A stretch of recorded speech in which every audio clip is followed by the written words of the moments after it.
and so our history came to an end. It's been 90 days since the invasion from space began. In that time, the entire planet has been wiped clean. We've been fighting back for 3 months. 3 long, arduous months. Every single attempt ended in failure. Of course they did. We had all kinds of security measures in place to deal with other countries, but we were completely unprepared for an invasion from outer space. The United States fought hard to the last man, but even so they only lasted a matter of days. With no other options left to them, all the few remaining humans could do was stand by and stare around, dumbfounded, at the endless stretch of nothingness. Everyone resigned themselves to the fact that each passing day could well and truly be their last, but not me. But not me. I just couldn't let it end like this. So I turned my back on the campsite and walked away like a petulant child, casting a deaf ear to the people offering up their final prayers. Before me, I saw a vast wasteland of endless white. Any trace of humanity had been erased. We no longer had any hope for survival, let alone of turning the tide. Nothing we tried had even the slightest effect. In this wasteland, I searched through old records like a raccoon pawing through garbage. I managed to find an old motorcycle with barely enough fuel for a one-way trip and began riding across the blinding white wasteland. It's just... nothing about this makes sense. There are so many unanswered questions. If I'm going to die, I at least want to know why. I can accept an alien invasion. I can even accept the end of the world. But I can't accept not knowing why they invaded us or how. The invasion lasted a good 90 days. There must have been some sign leading up to it. Someone must have seen this coming. Or maybe someone knew this was coming and decided to let it happen. How did the invaders first make their way to Earth to begin with? Someone needs to figure at least that much out, or humanity will never be able to rest in peace. So I'll keep exploring until I find a lead. Some sort of clue that could lead me to the answers I seek. This recording might just be me talking to myself, but still there's every chance that this is the last document remaining on Earth. My name is David Blue Book. I'm an oddball setting off on the last trip of his life, searching for answers in a world where I'll be lucky to see tomorrow.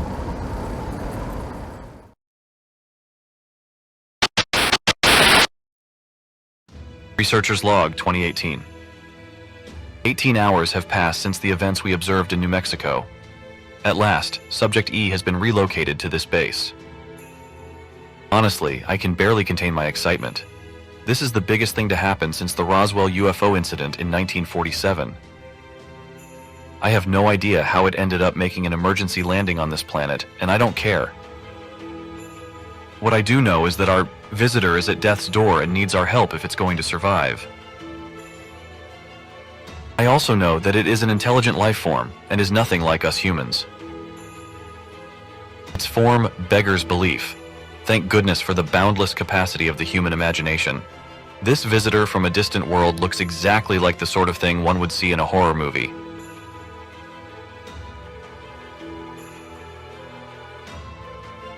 My orders are to perform surgery on this new friend from beyond the stars to save its life and hopefully establish communication.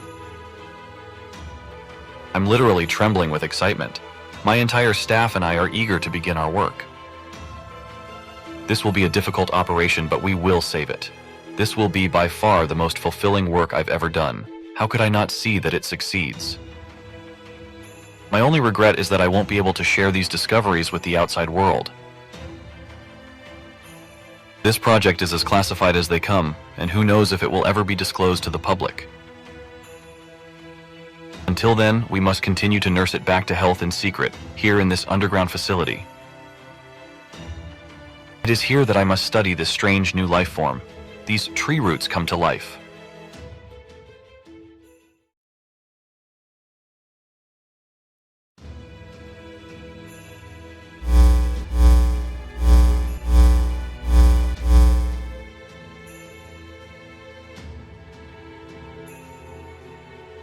It has been 90 days, 3 full months since the Tree of Emptiness took root.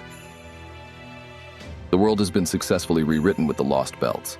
The felling theoretical phenomenon is complete. Let us take a moment to celebrate this milestone. None of this would have been possible without each of your devoted efforts. Psh, you're giving us way too much credit, Kirshtaria. None of us has done anything worth celebrating yet. The foreign god did all the work, invading and rewriting history and the world and all that. All we've done is keep our Lost Belt kings in good spirits. The real work's only just starting, yeah? You don't get it, Beryl. Stabilizing the Lost Belts and growing the tree are one and the same. Lord Kirshtaria is telling us to devote ourselves to maintaining our contracts with the Lost Belt servants. Particularly masters like you, who treat this as some kind of game. Whoa, easy there, Ophelia. Looks really can kill when you're the one giving them. That aside, Lord Kirshtaria, huh? Changed a bit since you woke up, haven't you? Don't worry. I won't give you too much shit about that. I get why you'd want to cling to someone under the circumstances. Huh. But as long as we're on the subject, let me make something clear here. I've never been more serious in my life. We already died once. Think I don't know better than to treat this like a game? This foreign god person might have resuscitated us this time, but I don't see that happening a second time. So you better believe that I want to get things taken care of while I'm still kicking. After all, can only enjoy stealing and killing while you're alive. Don't you agree, Daybit? Indeed. You cannot experience the sensation that accompanies methodical killing from the confines of the coffin. Happily, our respective regions are quite primitive, so we are afforded plenty of opportunities for that experience now. You said it. They keep coming at us, practically begging us to kill them. Not a lot of time to screw around, huh? I see. I feel sorry for your Lost Belts.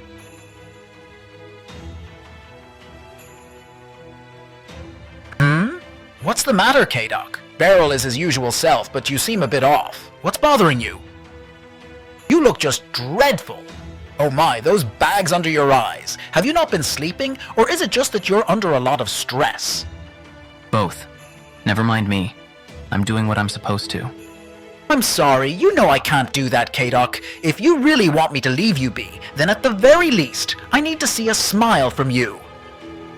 How could I not be sad, seeing a friend so down in the dumps? I can't help worrying about you, whatever you might think on the subject. Understand? If you really want to be alone, you need to be strong enough to handle it. And if you're letting your stress show like that, then you clearly aren't. Why not try relieving a bit of that stress with a bit of fun? This suggestion won't win points for originality, but how about some tea? I found some great tea leaves here in my own Lost Belt. I'd be happy to let you have some. I bet the Grand Duchess would be delighted as well. None of your business. I swear you just don't change no matter what happens, do you, Pepe? Ooh, flattery will get you everywhere. I must say, that wasn't bad, K-Doc. I'm not praising you. That was an insult. Sheesh. How come you're not telling this guy not to treat this like a game, Ophelia? Pepperoncino's different. He's always like this. Exactly.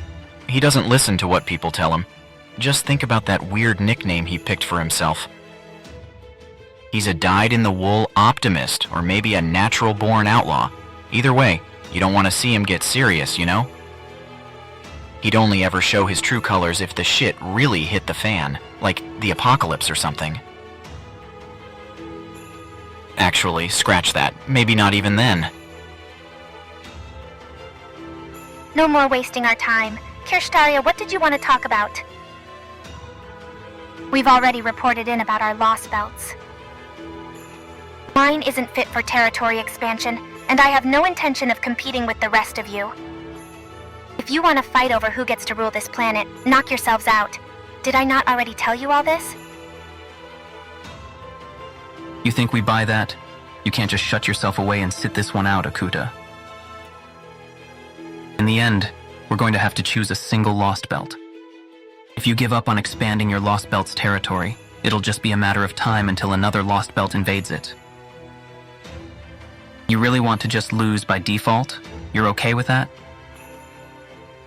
Yes, I am. And if my lost belt ends up disappearing, I'm fine with that too. This time, I just want to stay there right up to the end.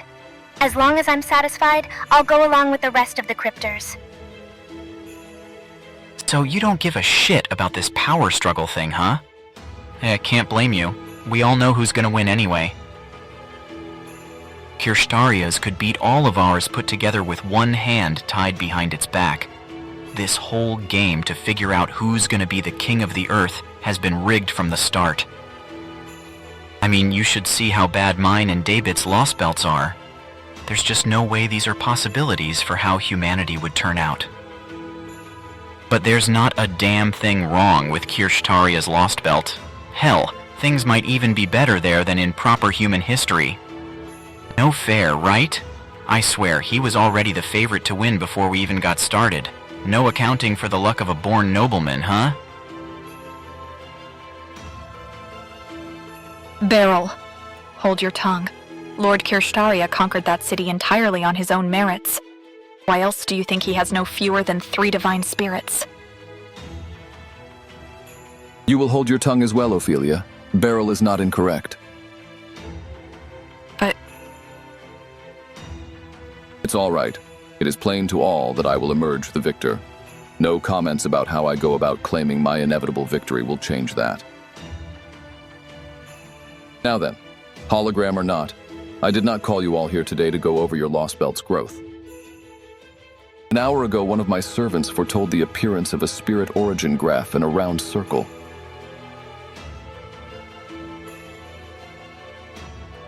The spirit origin graph belongs to Chaldea, while the round circle no doubt refers to Mashkiri Light's shield.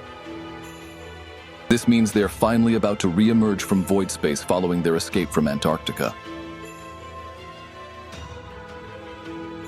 So they're still alive, even after 3 whole months spent wandering void space. I see. And after Koyanskaya went to all that trouble to have the Mages Association appoint a new director who should have been easy to manipulate. Perhaps you made the wrong choice, Wodaim? My servant could have destroyed the entire base, you know? No, our plan was the best option available. Chaldea's defenses may not have been airtight, but they were formidable nonetheless.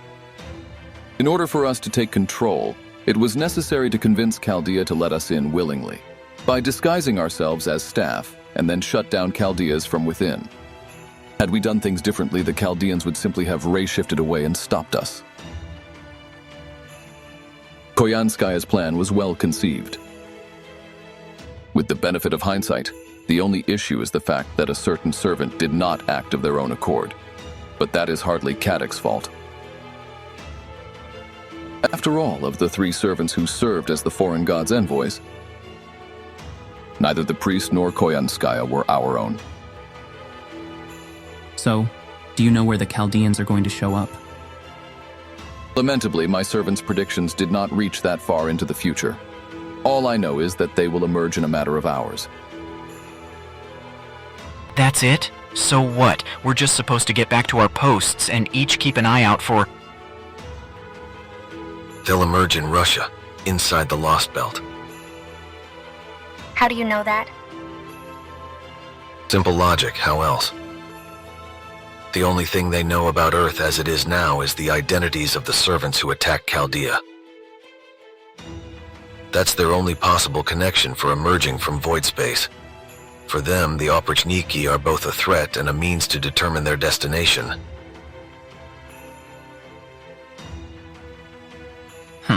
So it all comes down to retribution, huh?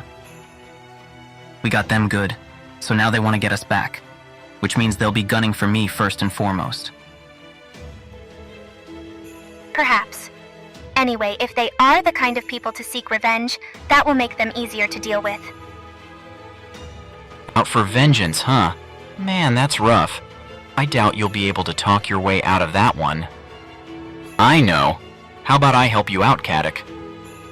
You don't really go in for all that rough and tumble stuff, do you? If you want, I can play teacher for you. Show you how it's done. Hard pass. Stick to your own Lostbelt. I get enough faux Big Brother shit from Pepe. Aw, come on. I really am concerned for you, you know? Besides, Pepperoncino's more like our old man than our big bro.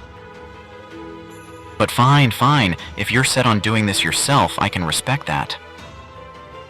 Good luck handling this yourself, Caddock. Go show the Grand Duchess what you're made of.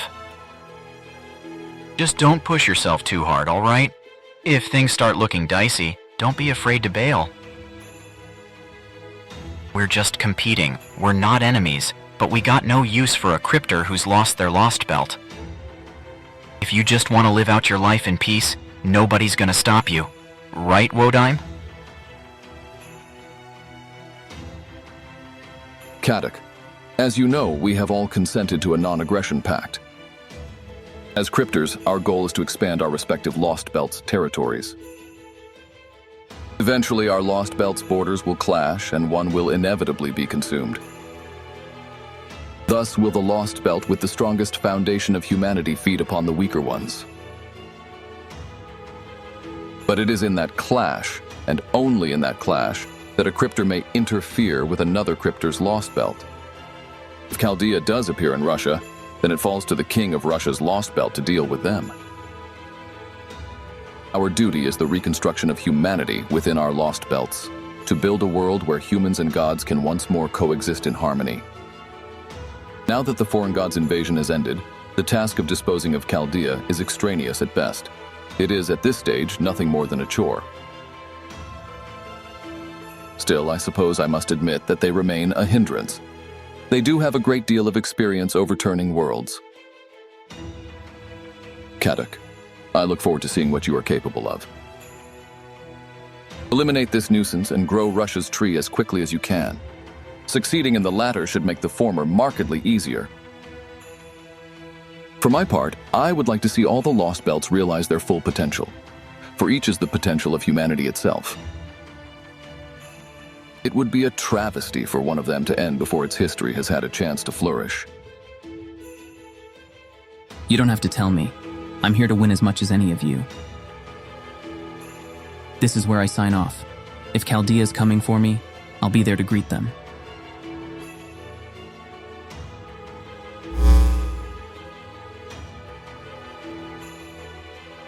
I'm going to head back to the throne as well. My king's thirst for exploration and conquest is insatiable. There's no telling what sort of trouble he might get into if I leave him alone for too long.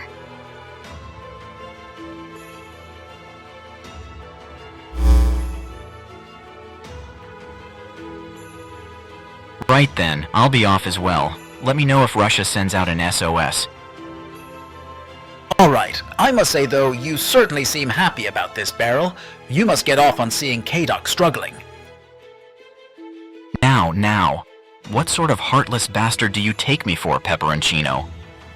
I'm actually worried about him, you know? I was an only child, so I like to think of him as the little brother I never had. Why would I want to see him die? I just want to be a good big brother and look out for him. Besides, I'm thrilled to hear that is still alive. I haven't been this happy since I first broke into their ICU. Dr. Roman kicked me out before we could have a bit of fun together back then, but now there's no one left to get in the way.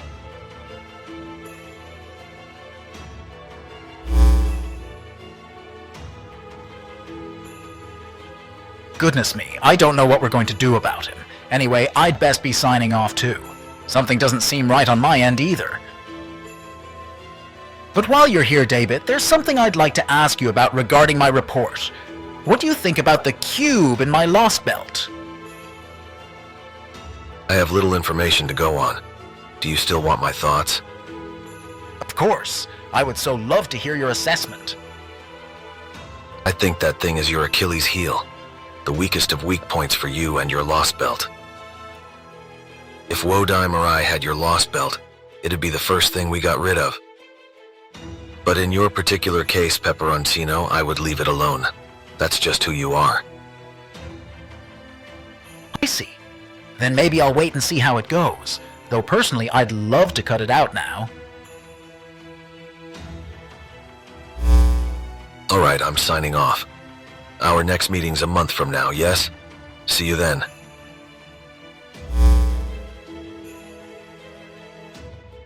Each of the other cryptors has returned to their posts. Are you sure this is for the best, Lord Kirshtaria? Truthfully, I doubt Kadok is up to the task of maintaining Russia's Lostbelt. The Russian king's spirit origin strength is on par with a divine spirit servant. You may be able to control him, Lord Kirshtaria, but there is no way Kadok can. And if the remnants of Chaldea show up there and start making trouble, there's no telling what might happen to Russia's Lostbelt. Are you worried Kadok's Lostbelt may be destroyed before it can become food for the others, Ophelia?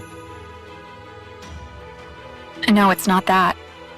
It's just the way he was behaving left me with a bad feeling. And there are times when he prioritizes the Grand Duchess's wishes over our objective.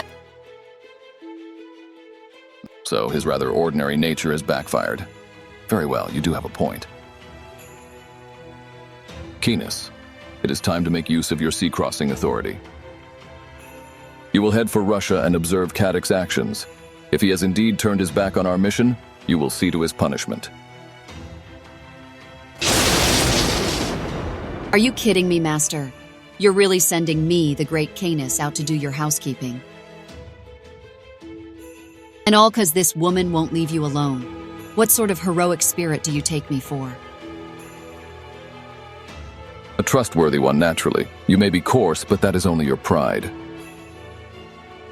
And since I have bested you in combat fair and square, I know you will not renege on your promise to me. Nor will you renounce your previous statements depending on the situation, unlike the gods. Unless I am mistaken, and you are in fact just as fickle as they are. Always got something to say, don't you, human?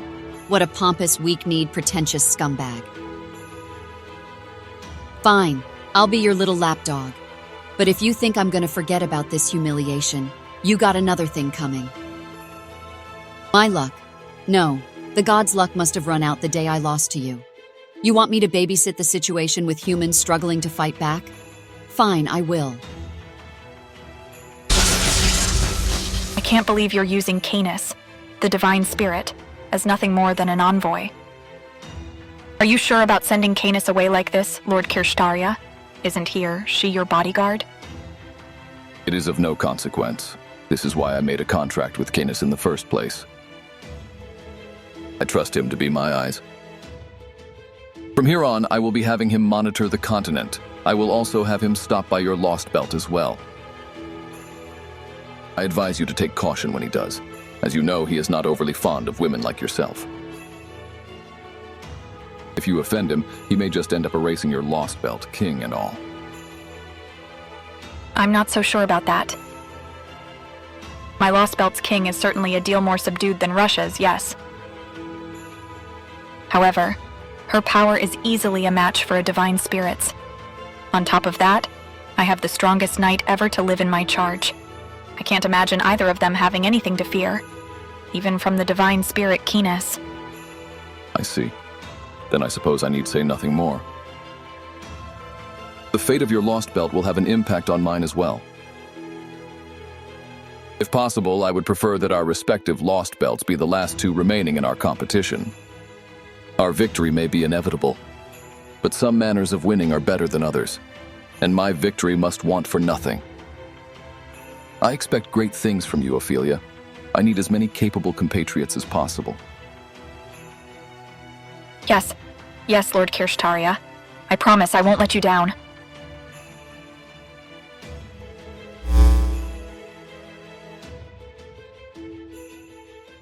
The roots of cosmic fantasy have descended upon us. The advent of the foreign god is at hand. After 3 months, the Lostbelts have finished their rewrites. Both this planet and the next generation of human history now belong to us. But that is not enough. I will not be satisfied with that alone. The sages from proper human history abandoned humans in their naivete. He who called himself the King of Mages first pitied humanity, but soon washed his hands of them. But not me. I will never relax my grip. It has been 2,000 years since mystics disappeared, when the foundations of the world were passed on to mankind. Now I will attempt to reach a world that no sage ever could. I will attempt to enact an idea that no mage has ever before conceived. Just you watch, Marisbury Animosphere. Watch as I achieve what you only ever dared dream of.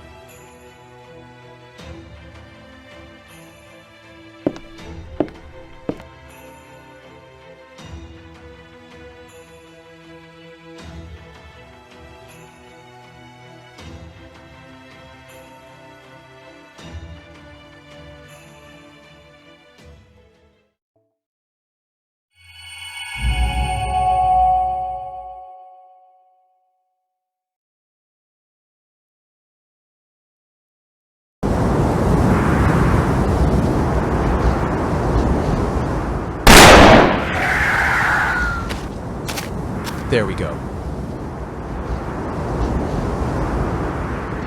Damn, it's really getting bad out here, but I can still smell 3 of them. If I don't take them out now, I'll starve to death this winter for sure. Guess I'll just have to hang in there a little longer.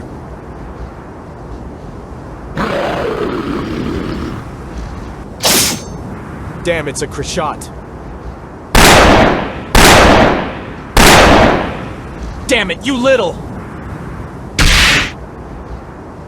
Die! Die! Go to! Help!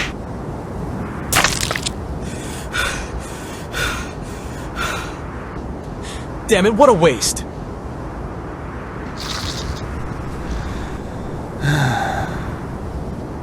Damn, now its brains are leaking out. Guess it's time to pack it in. Damn it, I'm so hungry. I really don't want to starve to death.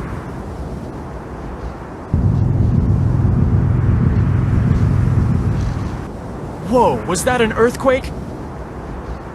Was that one of the big guys? If it was, I guess I won't have to worry about starving to death. God damn it, it's so cold. It's never this cold.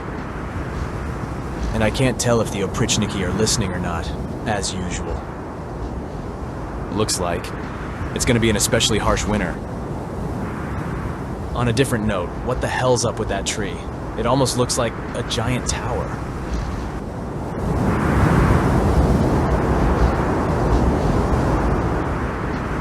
In this version of history, demonic beasts have been present since the very beginning. Humanity here evolved along a particularly unique route in order to combat both the beasts and the perpetual blizzard that shrouded the land. In this world, there is nothing worse than weakness. To die is to admit defeat. Here, strength is justice, and justice strength. It is a world of permafrost, where the notion of might makes right has been taken to its logical conclusion. And now, Gudao and his companions are about to set foot in this alternate history.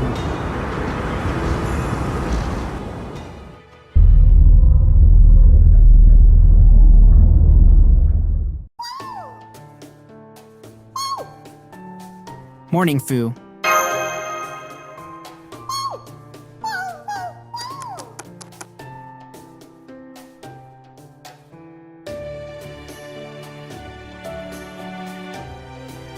It's been a week since all that went down.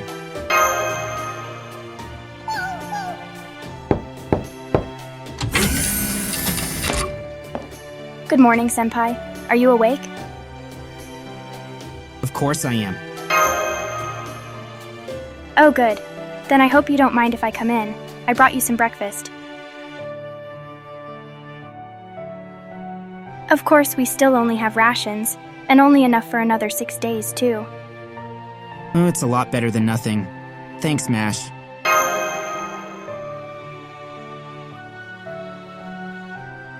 We're still continuing our zero sale. It's been about a week since we embarked. Fortunately, the enemy organization that took over Chaldea doesn't seem to have followed us here. But I wish I knew how long this was going to continue. Time is one of the fundaments of our universe. But time doesn't intrinsically have a past or a future. Those are just axes we came up with to help us keep track of it. As long as time goes on, a little shake-up before or after won't make any difference. But here in void space, time doesn't go on. We won't suffer the effects of age as long as we stay here, but we also don't know what will happen once we emerge into normal space. We might return at exactly the instant we left, or we might find that we've been gone for hundreds of years. I wouldn't be surprised if we just aged instantly as soon as we exit void space, like when Urashimataru opened the Tamatebako. That's unsettling. Yes, it is. Still, Da Vinci says she's been working on correcting the disparity between us and the outside, so that won't happen. Maybe it would be best if you talk to her yourself, Senpai. Why don't we go to the cockpit?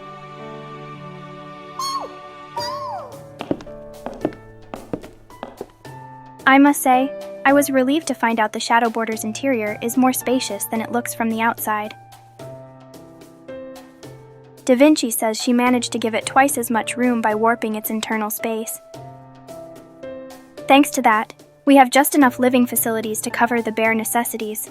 I do feel a little bad that all 4 staff members have to share one room, though. Thank you for your concern, Fu. I have special needs as a demi-servant, so I'm staying in the treatment room by myself. As for the other private rooms, oh yes, Director Gordolph is staying in the captain's quarters. Da Vinci has her capsule in the computer room, and Holmes seems to be sleeping in the workshop. We also have air conditioning, a storage room, and an armory, although the new director has prohibited us from going in there. And, since we have 2 large cruisers worth of space, Da Vinci and Holmes were even able to make the cockpit/bridge several meters wide. Alright, let's head to the cockpit now. Enough of this nonsense, you flimsy excuse for a detective. Why do you insist on keeping us here?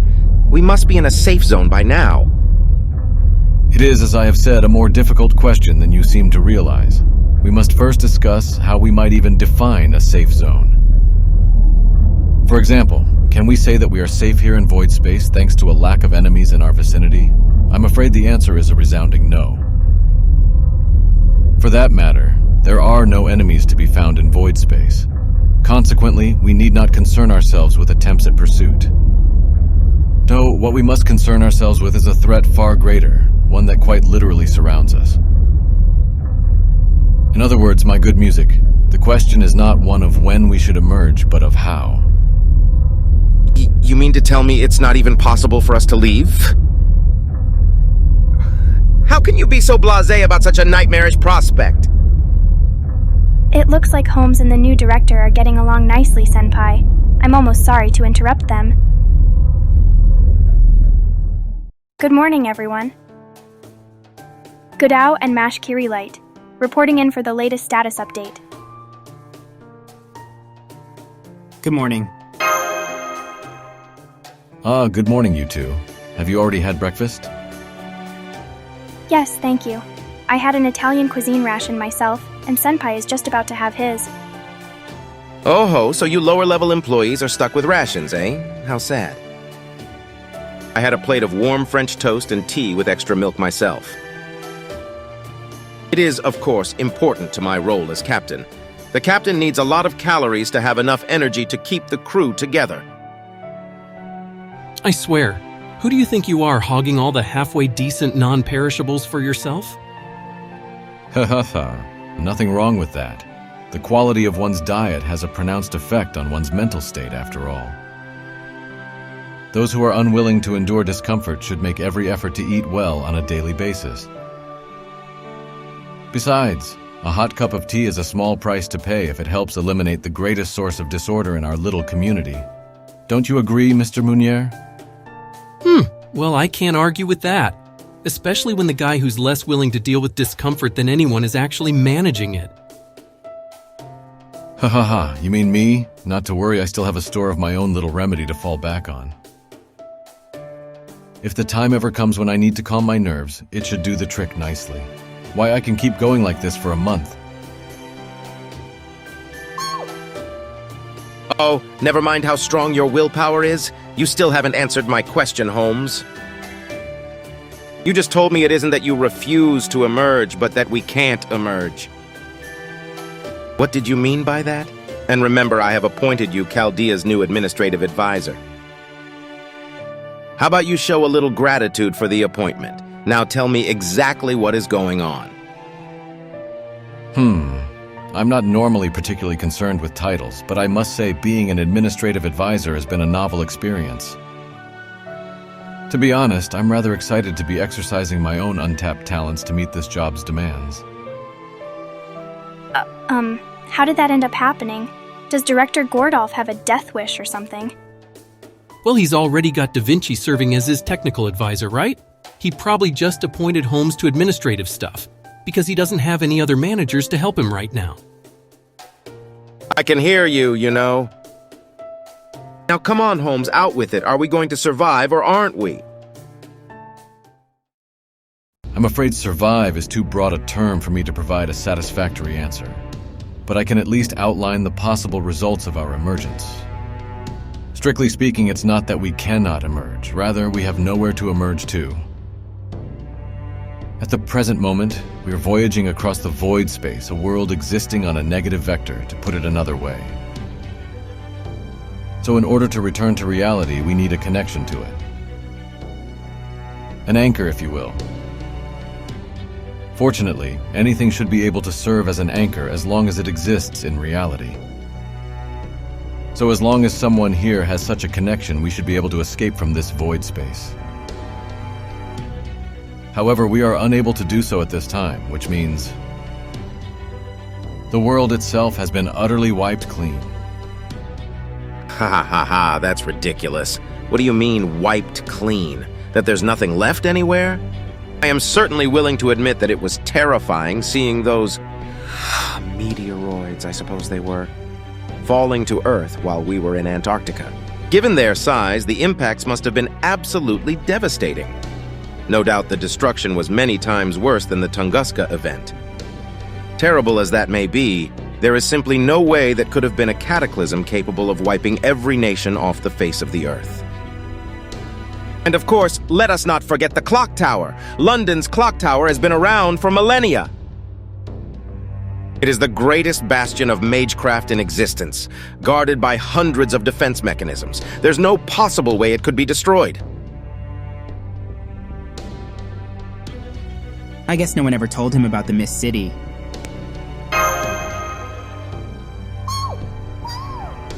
With all due respect, Gordolf, I'm afraid the Mages Association in London has been destroyed as well. Every single nation, all destroyed. With the exception of those of us here, the entirety of humanity has been wiped from existence. Or at least so Kirshtaria Wodim believes. Otherwise, he would never have made that proclamation. That's impossible. The world couldn't possibly be destroyed so easily. It couldn't possibly... Right? You all agree, don't you? Why are you looking so glum? Stop that! Godao! You may be a cheeky little bastard, but I can tell you have sensibilities much more in line with my own. Go on then, you tell them. Tell them Holmes is making this all up, or wrong, or something. This isn't the first time this sort of thing has happened. Huh? Don't tell me you're serious about this too. Aren't you like me? It can't be. Then there really is nothing at all left on Earth. Not even my beloved Hawaii, or the Monaco Grand Prix, or the racetrack I always dreamed of visiting one day, the Suzuka Circuit. This is terrible, but then again, this could be our chance to create a brand new organization for Magecraft from scratch. What do you all think? When life gives you lemons, right? And how would we do that when all the rest of humanity's been wiped out? But hey, if you want to make an association of one, go nuts, old man. I'm not old. I may have a year or two on you, but I'm still a dashing specimen in the prime of my youth. All that said, we do have one possible exit point. There is something on Earth to which we both have a connection, and that has a solid chance of existing. The Oprichniki, the black-garbed army that attacked Chaldea. We know of them and they know of us. And that makes an almost complete connection between our two groups. If we were to emerge now, we would most likely do so wherever they currently are. You mean... We'd end up at their HQ. I see. Right into the heart of enemy territory, huh? That would certainly be extremely dangerous. Yes, it would. But we can't stay here in void space forever. The Shadow Border's reserves are running low. We're almost out of food, water, and power. Indeed, we will need to emerge soon, no matter what. But I would like to do so at the best possible time. Fortunately, we have the Paper Moon, a compass capable of measuring standard space and void space simultaneously. We have been using it all this time to look for a comparatively safe location wherever we emerge, which is to say an area devoid of hostiles. Isn't that right, Da Vinci? I take it you're about done by now? Good morning, everyone. It's me, Da Vinci. No need to fill me in. I've been listening along this whole time. In fact, whenever I'm acting as the computer room's bio unit, I can see everything that happens inside the Shadow Border. So don't go thinking you can keep any secrets from me, Gordolph. That goes for you too, Holmes. Now then, I've already got my eye on an area crawling with Oprichniki. I've also gone ahead and plotted a course to emerge there. As luck would have it, we're even nearing a current that should do the trick nicely. If we head that way now, we could hitch a ride and be carried along that course in about 5 minutes. If we miss this wave, we'll have to wait 10 days for the next one. By that time, the Shadow Border will be almost completely out of power. So what I'm getting at is... If we're going to emerge, it's now or never. You got it. That's what I like to hear, Gudao. Make sure to stop by and thank me for being so amazing later. Incidentally, according to the Paper Moon, this wave will bring us back to standard space approximately 90 days after we left. So, that means we'll be emerging around early April in the year 2020. Man, we really lucked out. One wrong move, and we could have ended up on a wave that would have taken us there 100 years later. If we'd emerged into standard space then, it'd probably be way too late to do anything. Slow down, slow down! You mean a few days difference can affect our exit time that much? Is that normal for zero-sail travel? If we emerged 100 years later, the music residence would be no more than a ruin. You can't do that, that's my house! Ooh, notice how much quicker he is to grasp stuff when it affects him directly. Try to remember that everything on Earth has already been destroyed. Now then, it seems we are faced with a decision. The perfect wave on which we can ride to re-enter reality is nearly upon us. Are you all prepared to take it? There is no telling what the world will look like when we get there. All we can say for certain at this point is that we will be emerging on the Oprichniki's home turf. We are very likely to be attacked the moment we appear. Even so, Let's just stay the course.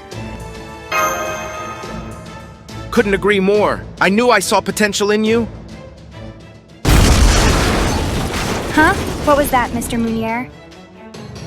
I don't know, we collided with something and now the left screw is shut down.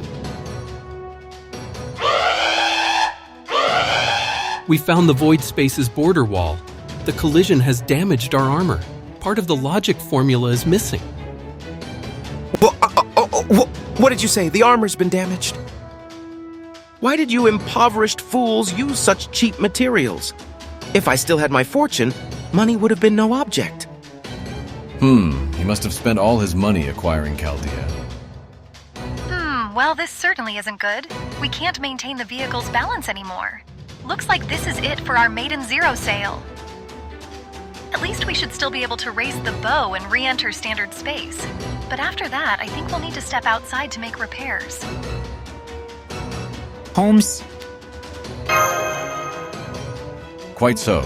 Given the circumstances, our hands are tied. This is indeed the end for our Maiden Zero sail. All hands prepare to emerge. All done talking? Then let's go catch ourselves a wave. I didn't agree to that. Wait, let me get my seatbelt on. All hands, take your seats. You are not to get incapacitated under any circumstances. That goes for you too, Gudao. As long as you're strapped in, you won't suffer any serious injuries. Trust me, I speak from experience. Activating Paper Moon. Initiating Planet Navigational Chart +- convergence. Commencing Shadow Borders docking sequence into Reality Boundary. Firing Existence Verification Tether into Reality Space. Oprichniki Anchor Point confirmed. What's going to happen? Nobody knows, nobody can even guess, so we must be prepared for anything. The only way we will learn what awaits us when we emerge is to see it for ourselves. Emerging from void space. 30 seconds until arrival in reality space. Zero sail complete. Emerging into reality space.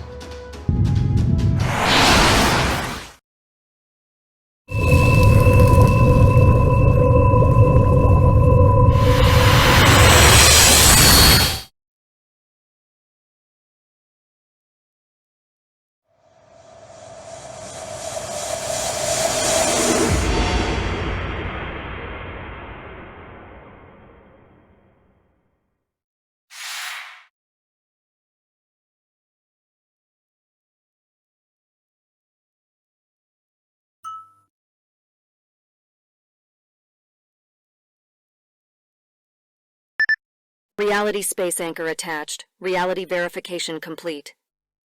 Establishing Shadow Borders existence. Zero sail return successful. I say, I'm alive! I'm alive! My limbs have never felt so solid. It's like I've gained several kilograms since we were in void space. Attention. An armor plate came loose during re-entry. Further zero sails currently impossible. Please replenish materials and food supplies, and perform regular repairs and tune-ups on the Shadow Border to ensure future safe travels. I see. It's a wonder the Shadow Border held up this well, given the less than ideal circumstances in which we did it! We're back on Earth. We can go outside. Fresh air at last. I know! I wonder what it's like outside now. We're not bobbing around, so we're probably on land. Quit shoving. I know how you feel, but I can't unlock the door until you settle down. Let's see. First, we release this bolt. Well now, I suppose I ought to have expected this. Who wouldn't be curious about the state of the world now, given the circumstances? Oh, it is after all our home. We have fought so hard to protect it. The miracle of our return from such a perilous voyage no doubt pales in comparison. Indeed, I would expect nothing less from Chaldea's staff, though I must say it's a tad too dazzling for me to view directly. Everyone's rushing toward the cockpit's emergency exit. Are you sure you don't want to join them, Senpai? You better believe I'm gonna go check it out right away. Not you too, Gudao. Damn it, what about me? Is it okay if I leave the monitor for a little, Holmes? I want to see what it's like out there with my own 2 eyes. I'm sorry, Mr. Mounier, but someone has to stay here and keep an eye on the monitor. After all, I too have been waiting with bated breath to see what lies on the other side of that door. Oh, is that so? Fine, what do I care? I'm just a sad, lonely geek anyway. Mounier always gets the shaft, so why should things change now? The emergency exit is opening. Senpai, we're finally going to have some natural light. Light?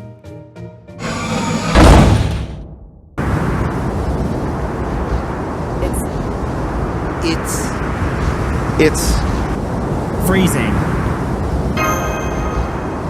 How very cold it is. My coat is frosting over. Quick, close the door. Yes, sir. Whew, I thought I was done for, but that snowfield we saw for a brief moment. Man, that was a close one. Good thing I cranked up the heat. Is everyone okay? You should know better than to just open the door the moment we stop in some strange part of the world. I trust you've all learned your lesson, yes? No more going outside after a zero sail until we finish checking the conditions around the anchor point. Failing to follow that protocol could be hazardous to your health. Now, are you all ready to hear my report? Yes, I'm terribly sorry for acting carelessly. So what's going on with that blizzard? It's a perfectly ordinary blizzard, just like the ones we're all well acquainted with by this point. There's no atmospheric pollution and no hostiles in the area. Presently, the shadow border is smack dab in the middle of the blizzard. The odd bit is that it's 100 degrees below zero out there. So if you plan to go outside and want to live more than a couple minutes, you'll need some serious cold protection. And if that wasn't enough, take a look at this footage.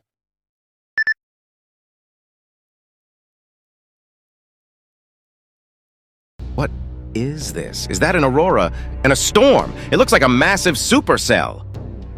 How am I supposed to figure out the scale here with no frame of reference? It does look like it's rather big, but... Oh, it's big all right. Ready to have your minds blown? This storm is literally endless.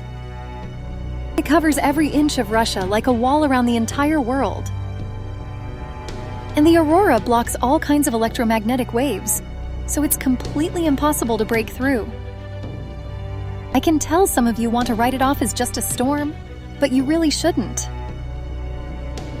This storm can tear steel apart, level entire cities, even destroy the world as we know it.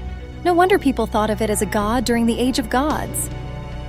Remember, storms are the single most powerful source of naturally produced energy on the planet. And one this massive is bound to be raging around with all the energy of a nuclear bomb.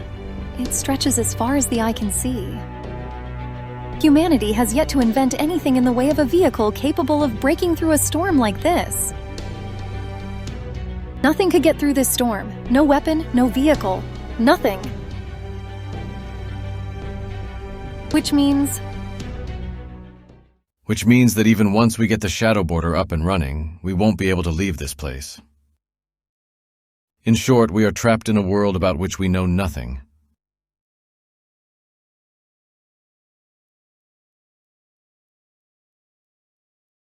Now, Gordolf. At least we are no longer in any immediate danger. For that matter, the zero sail was incredibly dangerous in its own right, since it inverted our very existence into the negative zone. I believe it would benefit our chances of survival tremendously if we were to regroup here. Well, it is certainly an emergency, and we do need to regroup. Da Vinci, does the shadow border possess the ability to camouflage itself? of course it does. This vessel's designed to handle the void. It's got tons of features. In fact, it has optical and conceptual camouflage. It messes with all the observer's perceptions and senses. Then for the moment, we needn't worry about danger finding us from the outside. That, of course, does not account for possible problems from the inside. Grr! Why do we only have one blanket per person? And why are you being so stingy with the heat? Don't you realize it's getting colder in here by the minute? Do you want us to freeze to death? What other choice do we have, Gordolf? We've got to save all the power we can right now. Deal with it. Besides, the way things are going, we'll probably starve to death before we freeze to death, since I don't see us finding more food in this mess. Hey, if it comes to that, I bet the new director outlives us all. Oh ho, so you can tell how resilient I am, eh? Hey, flattery will get you nowhere, young man. Still, I commend your keen eye. Indeed, I am Music the Phoenix. It will take more than a little hunger to bring me down. I am possessed of an indomitable fighting spirit, overwhelming bravery and tenacity for days. With such qualities at my command, I too have no doubt that I would survive the longest of anyone here. I believe Senpai was alluding to your excess, energy reserves. Indeed, food is but one of several problems we face. Let us take stock of our current situation.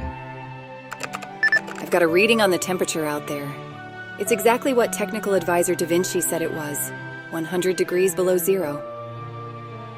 No human being could survive in this. As for our position, it looks like we're somewhere in Russia. Russia? Damn! So Holmes was right. We have literally fallen right into the Oprechniki's laps. But hang on, how is that possible? I know we were adrift for some time, but how could we reach Russia from Antarctica? We would have had to sail halfway across the world for that to happen. Did void space make that possible? More or less. In void space, real-world distances have no meaning. Instead, the distance we can travel corresponds exactly to the time it takes to calculate coordinates and verify our existence. Now take a look at the paper moon. That's a two-dimensional world map. I can see 7 locations that seem to be layered differently than the rest of the map. So they are. I didn't notice at first since this thing loops around on itself, but you're right. It reminds me of the 7 singularities that caused the incineration of humanity, though of course the current circumstances differ substantially. The 7 singularities existed at different points in time, a vertical axis. But in this time period, these 7 abnormal regions exist simultaneously. And Russia, where we are now, is one such region. Are they singularities? It's too early to tell. Given what Kirshtaria said during his transmission, I believe these regions are not the past, but Ah, so cold, but I finished looking over the shadow border. Nice work. You must have been freezing, even in just the few short minutes you were out there. So, how's my baby holding up? Well, frankly, it won't be possible to make repairs. For starters, we don't have a logic formula to let us withstand void space. Nor do we have the armor plating we would need to carve the formula into. And, well, the engine's not in great shape after we overtaxed it. We'll need at least a little time to get it back up and running. It's so cold, but at least it's not as bad now. It should warm up a little once it gets to midday. As long as we avoid working at night, we should be able to get by with just our snowsuits. Glad to hear it. Make sure you grab a hot shower before you catch cold or anything. This is the one time you'll get to rest up as much as you want. In fact, maybe you'd prefer a hot bath. No, thank you. A hot towel will do. We really have to conserve electricity now after all. good. Let us take matters one problem at a time. At the moment, our most pressing concern is the Singularity-esque location. I trust our new director has no issue with us investigating this land and correcting the problem. New director? No, not at all. As a devoted magecraft practitioner myself, I cannot turn a blind eye to this matter. If there is a singularity to be corrected, we must do so simply as a matter of course. Furthermore, the Shadow Border's armor is damaged, and we are unable to move from our current location. In which case, one of us must venture out and find someone with whom we can barter or negotiate and arrange for a suitable replacement for our missing armor plate.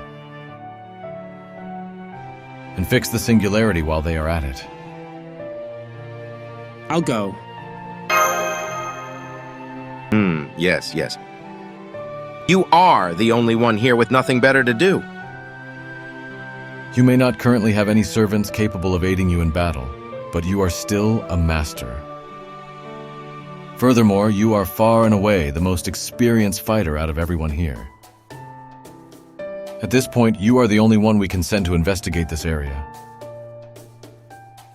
It will be extremely dangerous. As the administrative advisor, I'm ashamed I must ask this of you. Then, will you be escorting Senpai as his bodyguard, Holmes? Naturally, I will do so to the best of my ability. Fieldwork is, of course, one of my many specialties. Now, regarding your mystic code... Wait, that won't do at all! Director Gordolph? Holmes, you're one of our precious few fighters. As the only servant capable of handling this situation, I forbid you from leaving this vehicle. This armored car is the last bastion of humanity itself. There must be a combat-ready servant here to defend it. So you are to stay here and do exactly that, Holmes. Understand, that is a direct order from your commander. Oh, if it's just a servant you need, there's another one right here, you know. Or have you already forgotten about me and my genius? You're not a real servant. You're just an imitation who's lost any combat ability you may have once had. Holmes is the only real fighter we have, and we can't afford to send him out into a dangerous area we still know nothing about. Goodall, during our investigation, you adamantly refused to cooperate with us, correct? Each and every time we asked you if a certain report was all made up, and insisted that you lot never actually saved the world. All you said was, Chaldea fulfilled its mission admirably. Not bad for a youngster like yourself. Indeed, I commend your attitude. As such, I see no problem whatsoever with my plan. You're a proven warrior, as you demonstrated by repairing the past singularities. What sort of director would I be if I didn't trust a proven master? A poor excuse for one, that's what. And so I'm placing my implicit trust in you. So listen up. You are to go on this expedition alone. The rest of us will relay instructions to you from this operations room.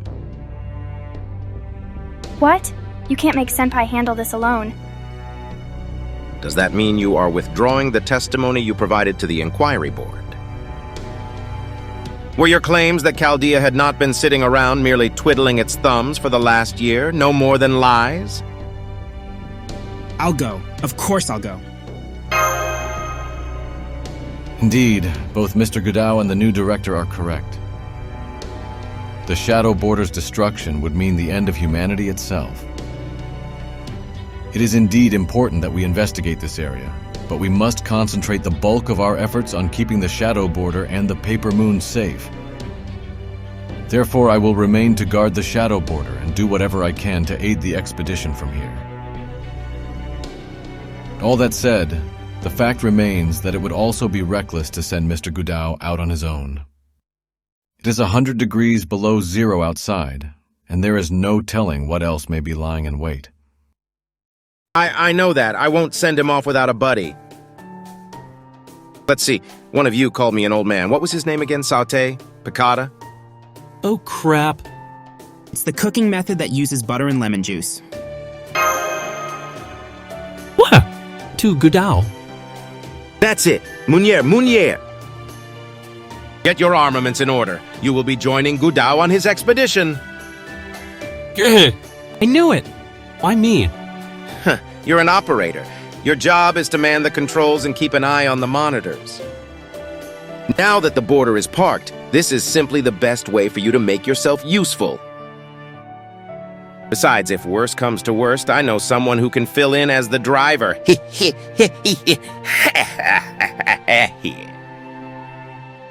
I mean, you're not wrong, but damn it, guess I've got no choice.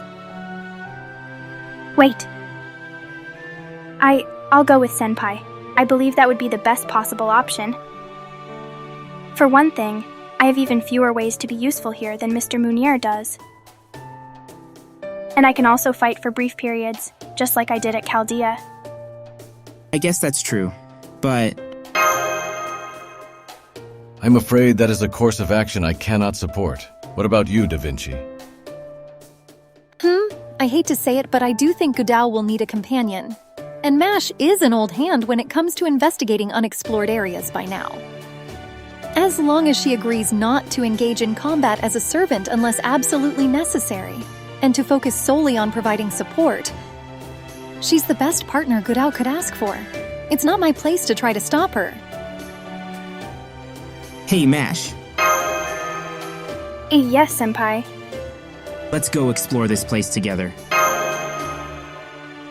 Of course, Master. I'd be happy to accompany you on this expedition.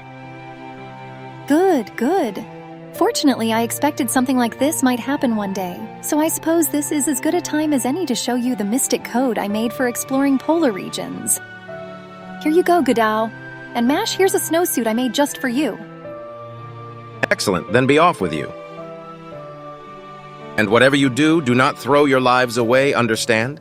If you must die, make sure that you find a valuable lead before you do so. Seriously? You really need to work on your goodbyes. What was wrong with that? I thought it was quite the encouraging speech.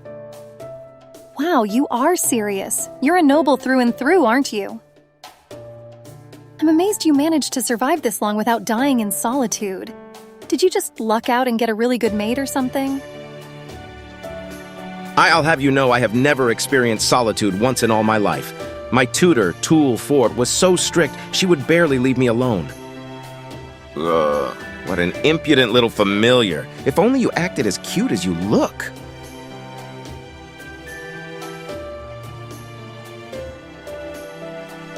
There we go. It can't hurt to wear a snowsuit over your Arctic Mystic Code. Not that it's likely to do much good when it's a freaking 100 degrees below out there. Listen, I know what Gordolf said, but make sure you don't go taking any unnecessary risks.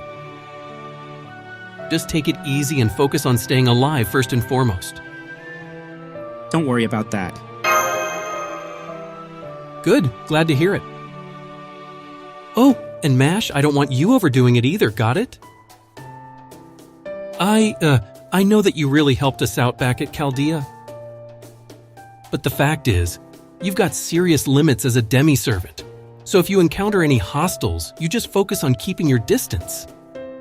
All the more so if Godao's in a tight spot. Whatever it takes, you two better make it back here alive. We will. Thank you, Mr. Munier. Oh, and Godao, you take this.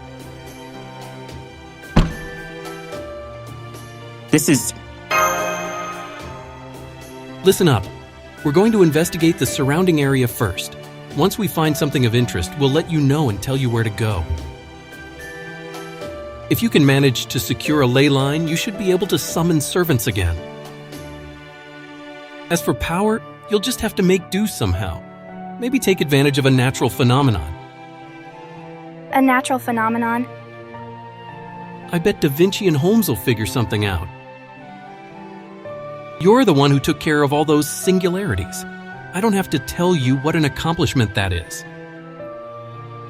You've met at least 1 or 2 servants who are crazy enough to answer a summon, no matter the circumstance. So as long as you can get the bare minimum of energy into that spirit origin graph, you ought to be able to summon at least 1 servant. You probably won't be able to get a really strong one, though. Our magical energy supply here doesn't hold a candle to Chaldea's. But even so, any heroic spirit you can get to help you would be a godsend at this point. So do what you gotta to make that happen. Got it. Honestly, I have no idea what's coming. The doctor is gone, and so is more than half our staff. I never thought things could get even worse than they were back in Orleans. But here we are, and just like back then, you're our only hope, Godao. Good luck. You can count on me. I know we can. Oh, and if it's not asking too much, try to find some fish. Do that and I'll treat you to some of the best home cooking you've ever had. I'm all set too, Master. Let's go.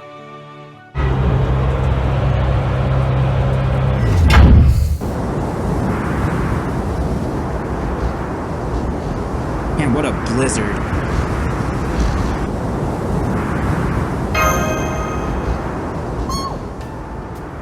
Fu, are you going to be okay in this cold? He's burrowed into my coat.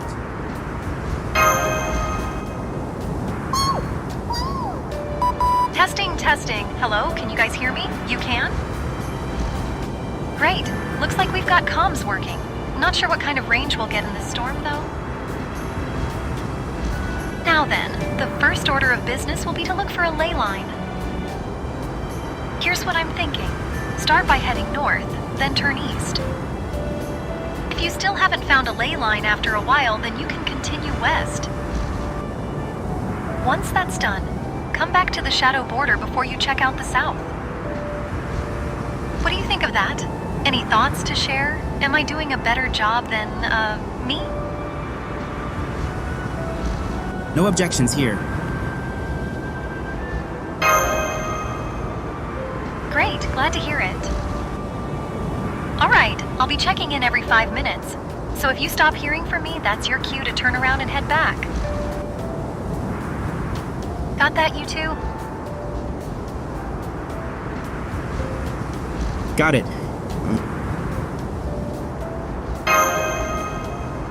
Understood, Da Vinci. Oh, and let me be clear about one more thing. If you encounter any locals, leave the negotiations to us.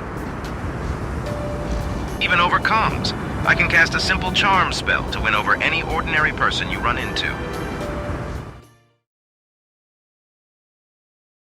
Maybe we should only use that as a last resort, Director. Charm spells do work quickly, but their effects also wear off rapidly as well. There would be no way of knowing when our unwitting collaborator might return to their senses. As such, I believe it would be both safer and wiser for you to employ your natural charms here. Should we encounter any locals, I believe the best thing to do would be for Mr. Gudao to initiate the negotiations. Once both parties have reached a mutual understanding, we can then have them come to the border. I see. Indeed, my own natural charisma would be the surest way to succeed. Very well, we shall use your plan then. Da Vinci, is there any pomade to be found in this car? I'll need to make sure my hair is perfect for the occasion. First impressions are everything, after all. Sure. I can whip something up that'll do the trick. Damn, Holmes, you played him like a fiddle. Well, I am the world's greatest detective. Besides, I wasn't being entirely untruthful. Gordolf does have a certain dignity, the sort that comes from being raised in a distinguished noble family. And that is something that Mr. Gudao can and should do without.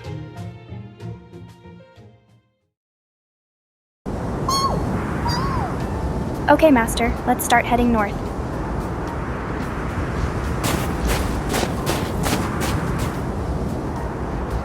This blizzard really does go as far as the eye can see, and it seems the temperature has dropped even lower since we left. Yeah, it's really cold. Only cold, eh? You have my amazing mystic coat to thank for that. The temperatures you're experiencing right now can freeze hot water, or turn a banana hard enough to use as a hammer. Okay, that's enough heading north. Now try going east. Understood. Okay, Master, let's head east. Master, take a look at that. What exactly?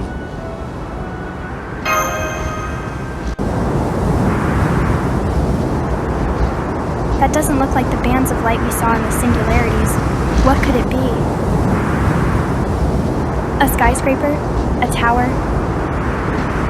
Maybe it's a tree? Whatever it is, it's certainly enormous. What was that noise? Da Vinci. Yep, I'm detecting a hostile from here. Looks like a low-rank phantasmal. Maybe a demonic beast? Just one of them, but it's headed your way from the east. And it looks to be spoiling for a fight. Got it. Let's get out of here, Mash. Yes, Master. Let's head south. What was that roar?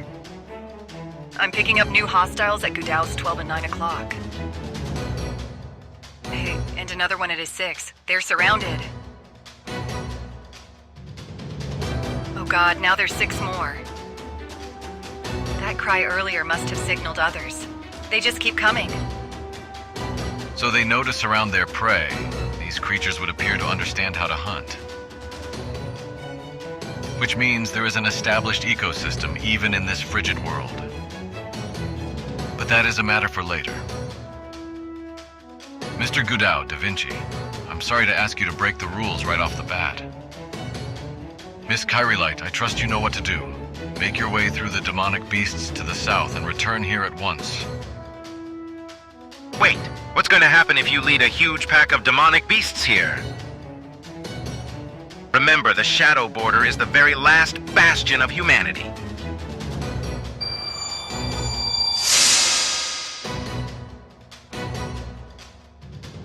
At any rate, I'll find the weakest link in their formation and try to break through.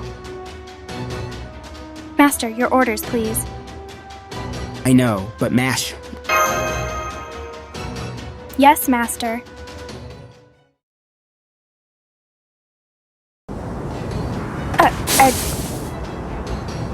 Come on, Mash, follow me. Yes, Master. We need to make our escape. While we can.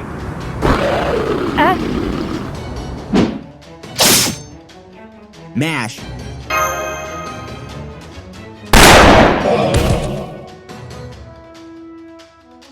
A gun? A rifle, in point of fact, judging by the sound. One wielded, it would seem, by a skilled marksman, considering they incapacitated the beast with a single shot to the head.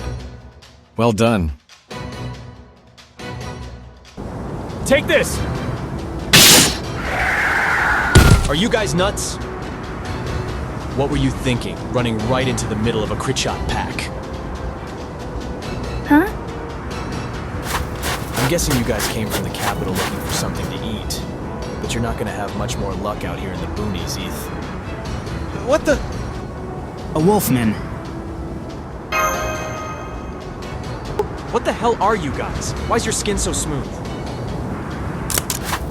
Wait, please wait. We just want to talk. Wait a second, are you guys mages? Huh? Damn it. Come on, follow me. Critchots are cowards, but if you stick around too long, they'll call more friends and overwhelm you. He just hefted that huge demonic beast like it was nothing. Come on, move it! Let's go along with him, Mash.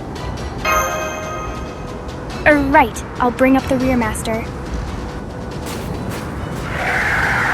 Damn it, the Critchot are restless today.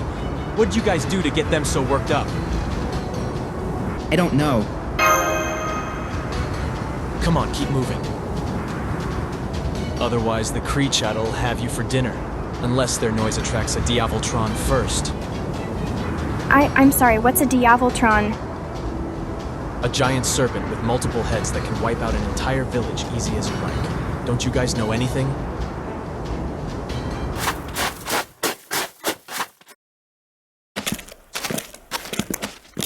Okay, we're here.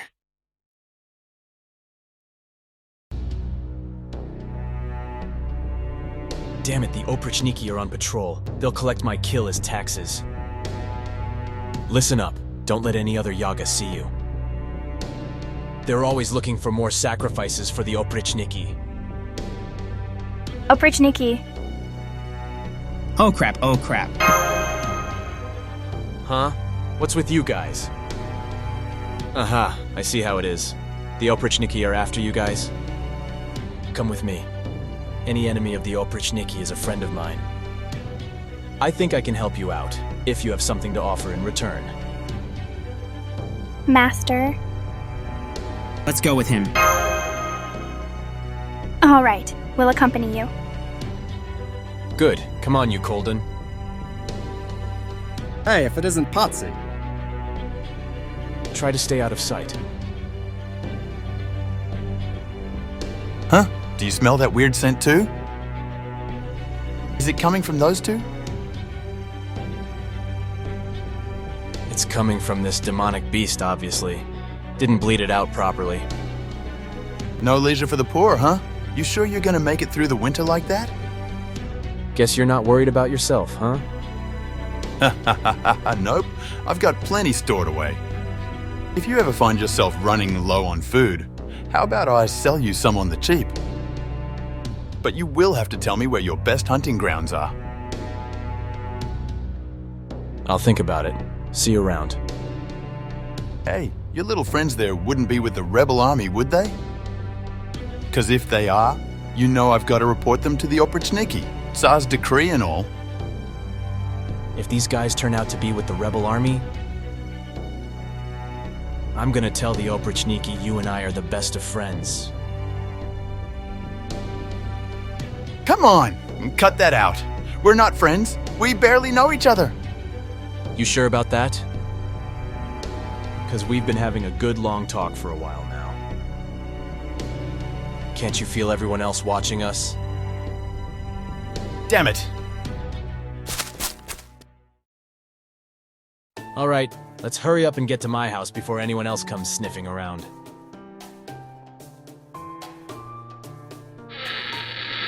Good. The Oprichniki still don't know you're here. Thank you so much. Don't need your thanks, just give me something as compensation.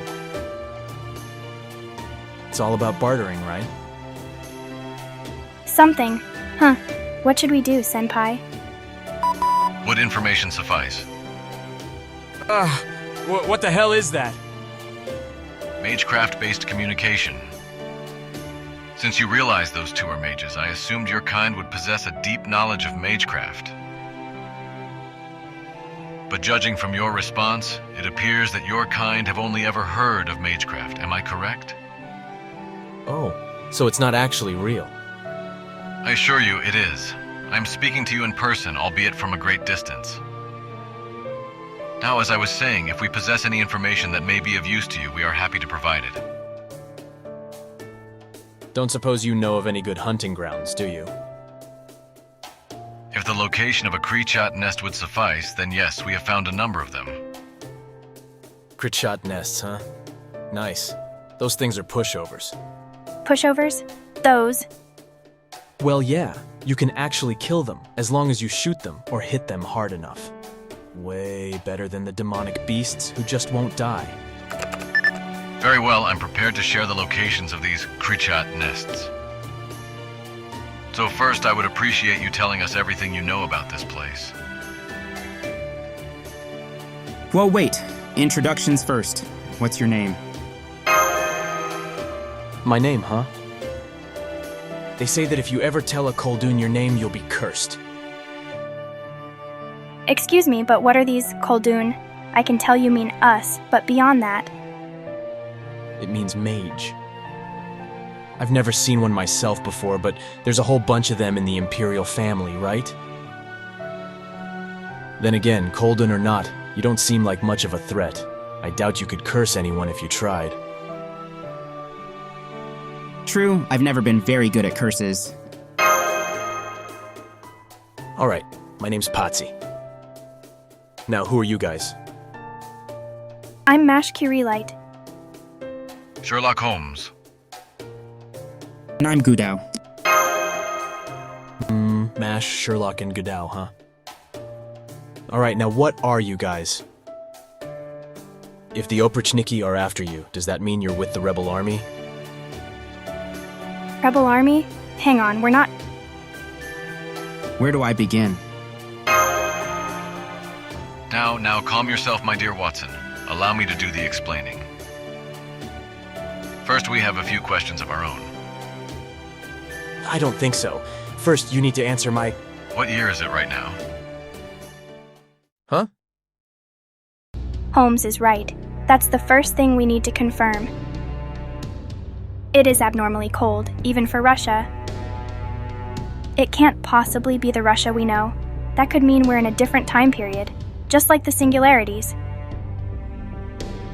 I don't know why you're asking such a stupid question, but fine. It's 2020. What about it? I see. What about that enormous storm? It appears to be nothing so much as a solid wall composed of incredibly powerful wind. Is that normal? Hell no, it's not. Been living here in Russia for 20 years and I've never seen anything like it before. Is it true what they say about the world getting closed off? It would seem that it is. As of right now, the only place we can confirm actually exists is Russia. We came here from beyond Russia to see if we can't do something about it. Beyond? You mean from outside Russia? I don't know what they're talking about. What could he mean, outside Russia? There is nothing outside Russia. Any land people could have lived on should be long gone by now. I guess they could be from the boonies, but then again, they're not Yaga either. Maybe there really are still other nations out there? Alright, I can tell you got your own stuff you're dealing with. But I'm not gonna pry, not looking for friends.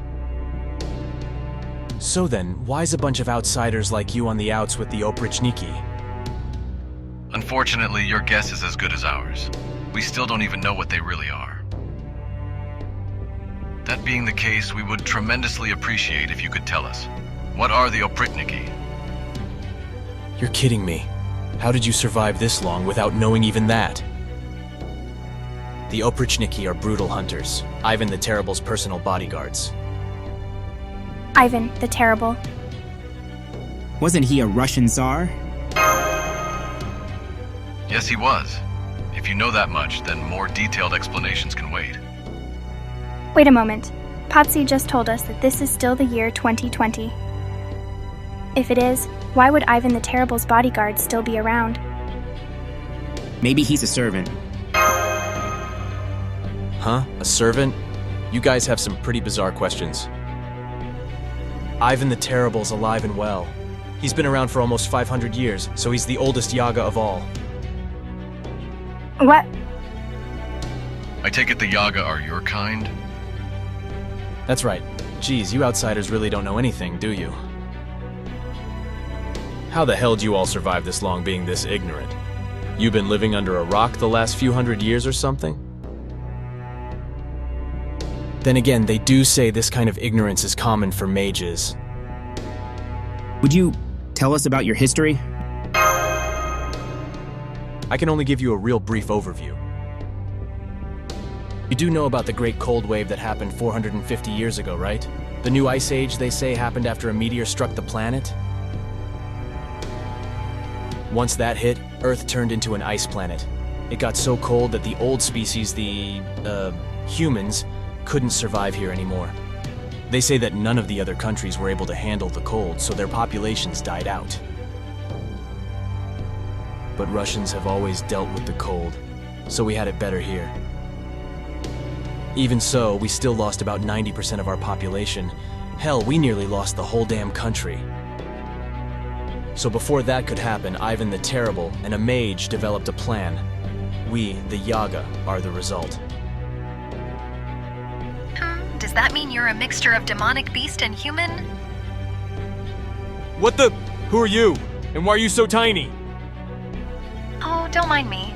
I'm just a passing genius doing as geniuses do. So, the people of Russia were combined with demonic beasts via some kind of magecraft. Do I have that right? Yeah, got it in one. Not that I remember any of it myself, though. I've been a Yaga my whole life. This is my first time ever seeing the old human species. I see, that explains quite a lot. Thank you, Patsy. Now, who are you guys anyway? We're with Chaldea. Chaldea? An organization tasked with the preservation of humanity and saving the world. Now I have even more questions. Basically, we're here to save the world. Huh. Well, ain't that something?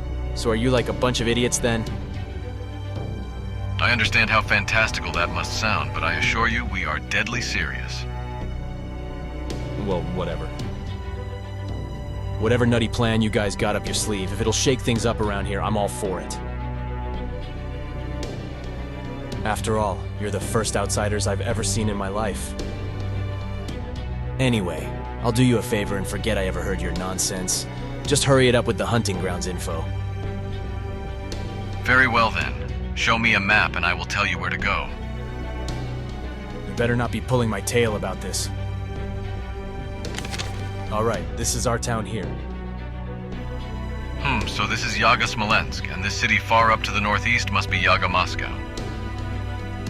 In that case, this spot here is one of the hunting grounds I discovered earlier. Just so you guys know, I may hate the Oprichniki, but I hate liars even more. Now stay put until I get back. Got it? We're not going anywhere. If those hunting grounds turn out to be a sham, I'll hunt you to the ends of the earth.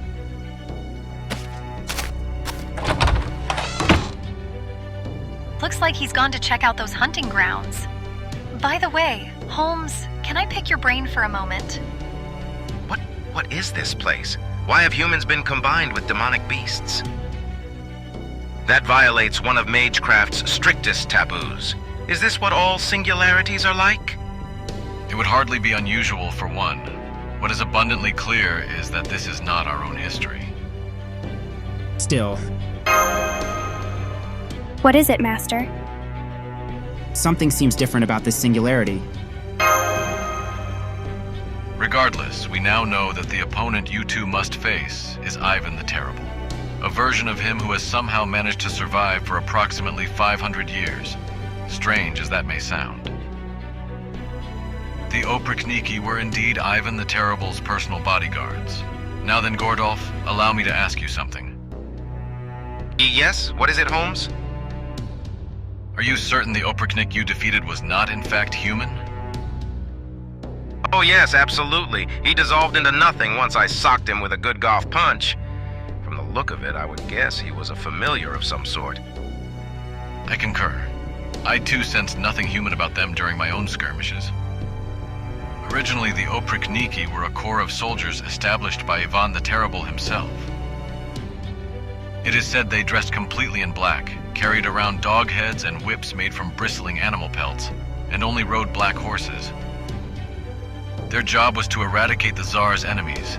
It is said they would set upon their opponents like dogs and clean them out as swiftly as a broom gathering dust. They swore absolute loyalty to the Tsar and committed all manner of unspeakable atrocities in his name. But none of them became heroic spirits. As Gordolf surmised, they're familiars belonging to Ivan the Terrible. Did he make them with his noble phantasm? Those are certainly the two most likely possibilities. The terror the Oprichniki wrought swept throughout all of Russia, after all. It is quite possible that creating them could have become a skill or even noble phantasm he possesses. And if the Oprichniki are still terrorizing all of Russia, Does that mean Ivan the Terrible is the servant responsible for the attack on Chaldea? Oh right, he isn't a servant. He's flesh and blood, just like Nero was.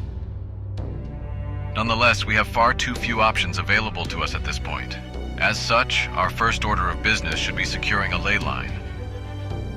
Well, as luck would have it, I detected something that looked an awful lot like a ley line back when Gudao and Mash were making their escape with Potsy.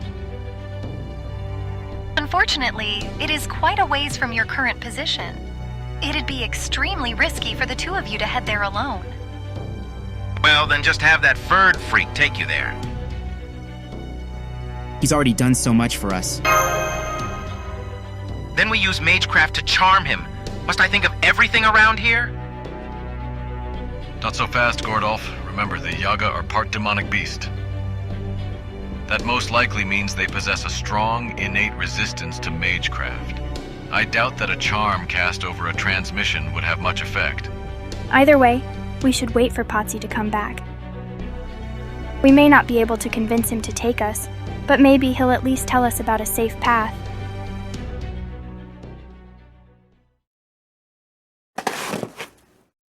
Looks like I found myself a real bunch of weirdos.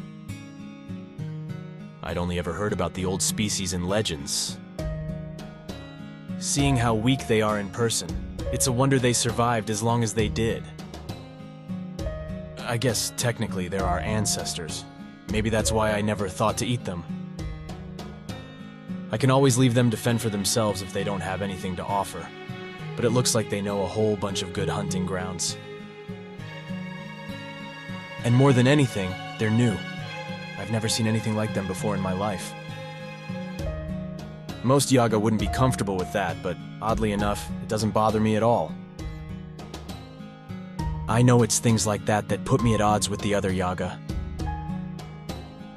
Oftentimes, I'll find myself thinking, asking myself questions like, Why do we have to be strong?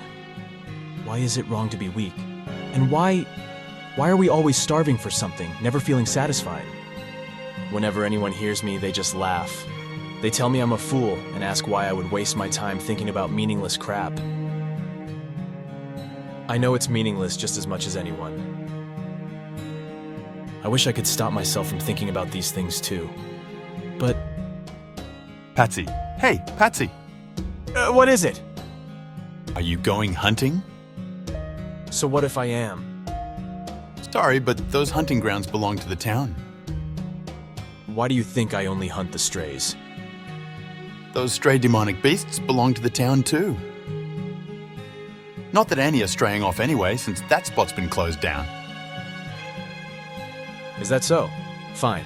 I'll just have to find somewhere else to hunt, won't I? I glared at the jackass as I turned around and headed off in the opposite direction from the sealed-off hunting grounds. It's not just him. The other Yaga are all keeping their eyes on me too, making sure I don't go messing up their territory. Some demonic beasts are easier to hunt than others. The Kreechot tend to be on the harder side, since they'll keep calling in reinforcements until you're overwhelmed, but there are some places it's manageable. Like, say, a ravine that leads to a dead end. Somewhere the other Kreechot can't hear their packmates' cries for help. Yaga have taken advantage of that, and set up hunting grounds that make it easy to harvest demonic beasts. It may not compare to what I hear the old times were like, when they used to breed enough domesticated beasts on farms for everyone to eat. But nowadays, hunting grounds like that, where you can hunt in safety and rest easy knowing the beasts will multiply again over time, are lifelines for us. Which is why it only takes getting labeled as a weakling once for everything to go south. It doesn't take long for a Yaga to die if we don't get enough to eat, and this town is ruthless about seeing the runt of the litter cut loose. The whole town makes it a point to eliminate nearby villages, curry favor with the Tsar, and kowtow to the Oprichniki. They know about the Yaga's ironclad law that only the strong may eat and maliciously use it against us. I know I'm skating on thin ice myself, but there's nothing I can do about it. I can't defy the Tsar. I've got no choice but to run from the Oprichniki. But if these humans I've met really are mages, and they really do end up saving the world, maybe that'll help this constant ache in my chest go away, even a little. Of course, I still don't know if I can even trust them.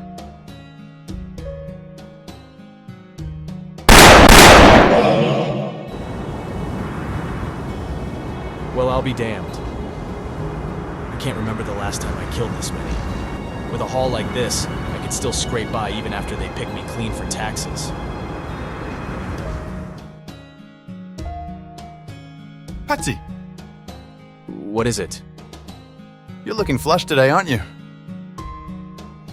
This is about my taxes, right? Here, take it. Yup, that takes care of you. But what about your mother's taxes? Hey, it's no fur off my snout. Your old lady's not pulling her weight anymore anyway. And you know as well as I do that this town doesn't need any Yaga who can't hunt. Honestly, I don't even know why you bother paying her share. Doesn't make a damn lick of sense. None of your business. Here, there's my mother's share. This town has no use for my mother anymore. She's well aware of that, so all she does now is wait around to die. Waiting for the time when she finally starves to death.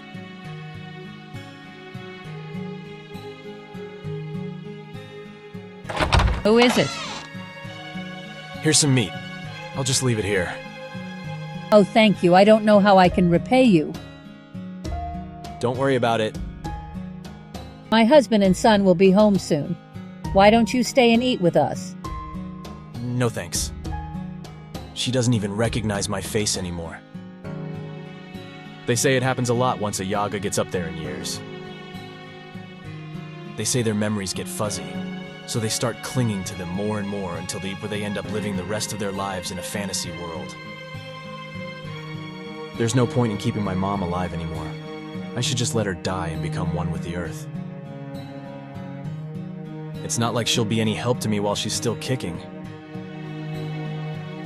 Only the strong have a right to eat, and she hasn't been strong for a long time. So then why do I keep helping her like this?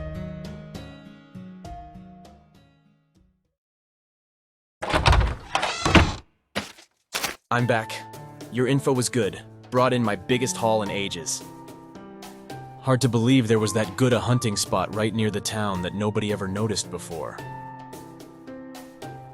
Thanks to your tip, I've still got a bunch left over even after paying my taxes. Though I did get a few snide remarks about my haul. Snide remarks? Hey, it's a long story. Never mind that. What other hunting grounds have you got for me? Hurry up and tell me so I can go check it out. Gotta hunt while I've still got the energy.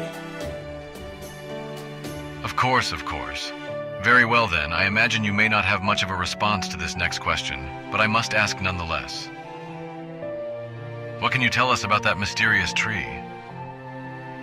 If anything, I was hoping you guys could tell me that. What the hell is that thing? Do you remember when it first appeared? About 3 months ago, I'd say.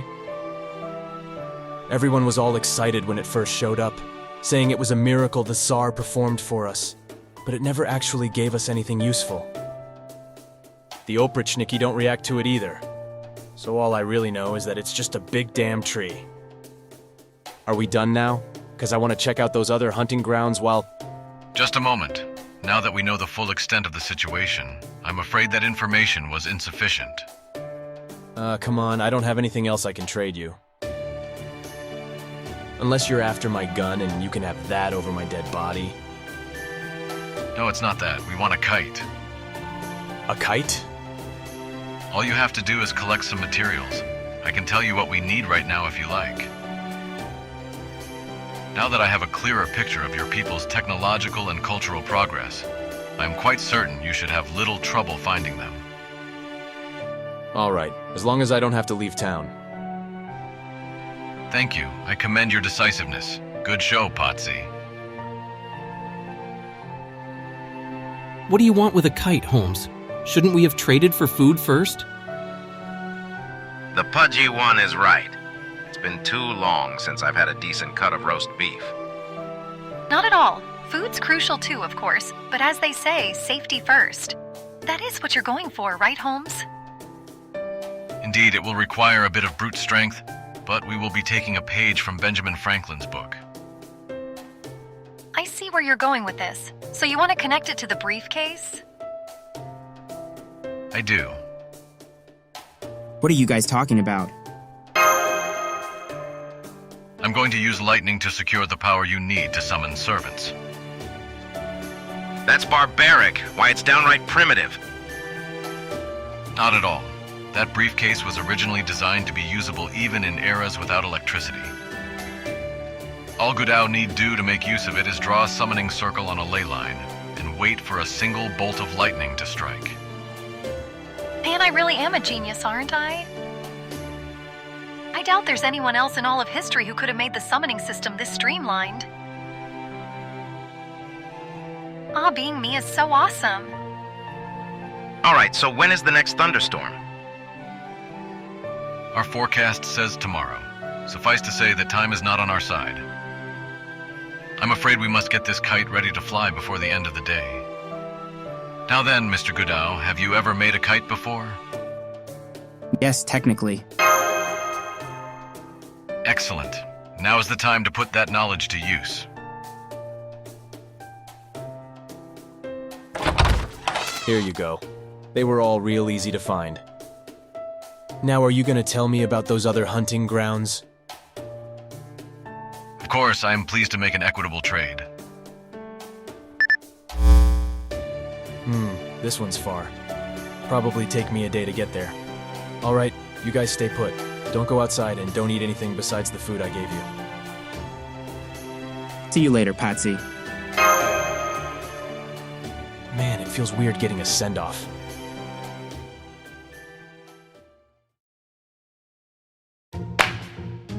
Alright then, now it's time for arts and crafts. Remember, without this kite, you will not be able to summon servants. It is no exaggeration to say that the very fate of the world hinges upon this kite. This may be the most important arts and crafts project in the history of mankind. No pressure. No, not that one. Yes, you're supposed to cut that one. No, not there. Ugh, this is so frustrating. I'm sorry, Da Vinci, but it's not always easy to understand what you mean. No, not there. How is the kite supposed to fly if you cut that? No, that's correct. The next cut needs to be on the opposite side. Really? I never knew there was so much to kite making. I always thought you just stuck some poles to fabric like a tent and the whole thing just flies. Here's some water, Senpai. Just relax and take it nice and easy. I have to say, though, this is kind of fun. I only hope it ends up flying well. I can bend the wire we're using for the kite's frame, Senpai. I am a demi-servant, after all. Don't be silly. In your normal form, you're even weaker than Gudao is. Oh, right. That took a lot longer than I thought it would. Well, this is an unfortunate turn of events. I can already hear the rumble of thunder nearby. The kite's design should be fine, but we still don't know whether it will fly in this world. The world is enveloped by a raging storm, after all. There is no telling how violently the winds may be blowing at high altitudes. Nonetheless, the kite's frame should be sturdy enough to accommodate extreme conditions. At this point, we have done all we can.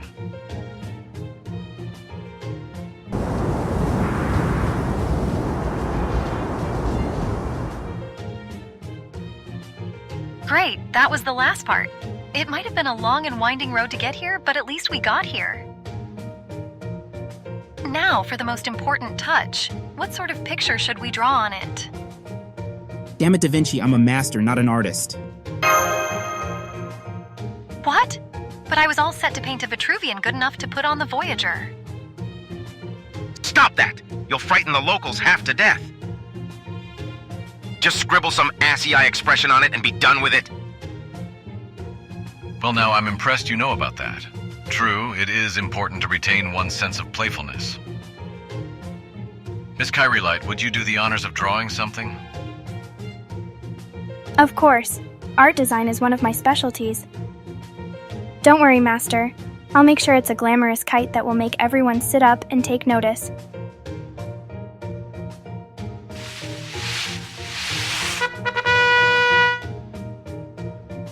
Well, it's certainly one of a kind. I'm sorry. I did my best to convert your face into a Euclidean plane, Senpai, but I'm afraid it didn't go so well.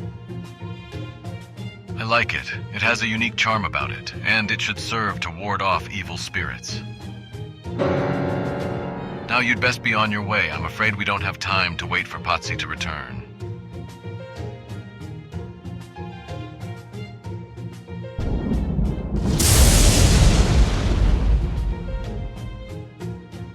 I'll leave him a note letting him know where we are. Okay, Master, let's sneak out of here.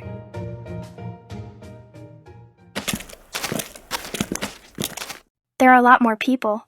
I mean Yaga here than I thought there'd be. Huh? What was that sound?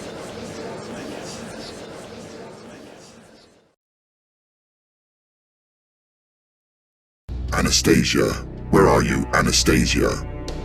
I am here, my Tsar.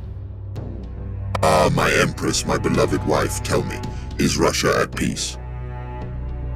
Of course it is, my Tsar. The Oprichniki are fighting hard all throughout the land in order to spread your glory far and wide.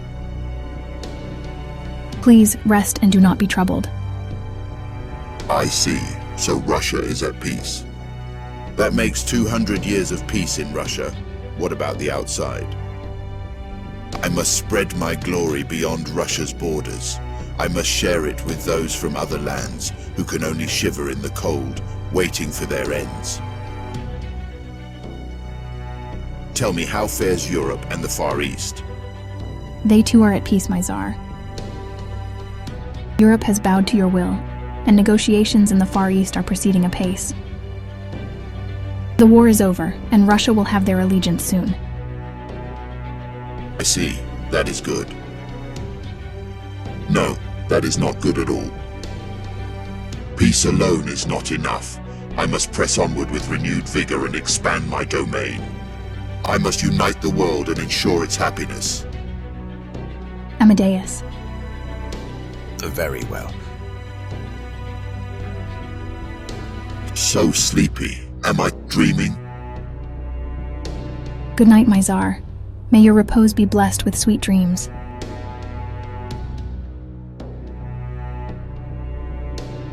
Did you get Ivan's attack under control? Yes, he's sleeping soundly now, thanks to Mozart's piano. Even though the Tsar is from a Lostbelt, the musical arts seem to have an oddly powerful effect over him.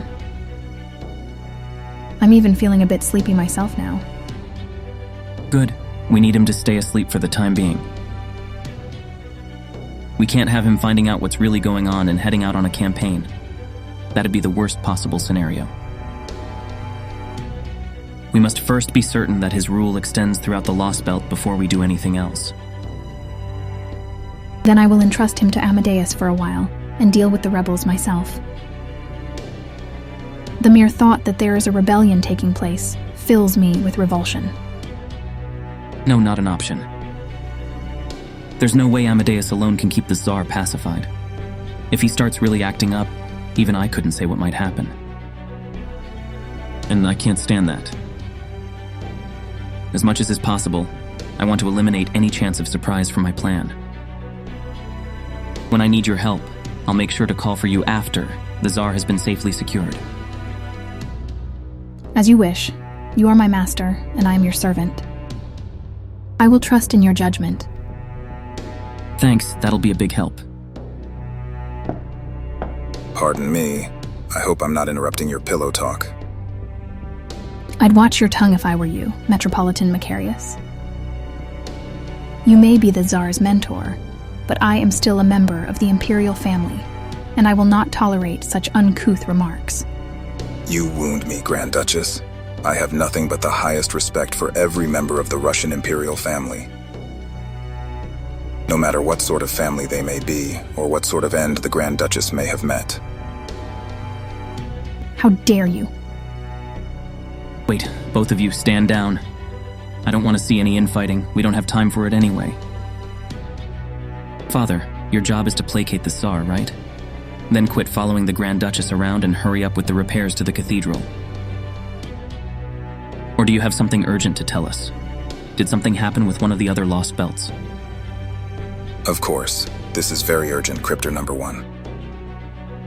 Today is your lucky day. You finally have a chance to prove yourself in battle. You're kidding me. They already showed up? They have. There's been a disturbance on the outskirts. Their shadow border has emerged here in our own Russia. We haven't pinpointed their exact location yet, though. Still, this is their first Lostbelt. It will take them at least several days to fully comprehend how this world works. I believe now would be the perfect time to eliminate them while they are still regaining their balance.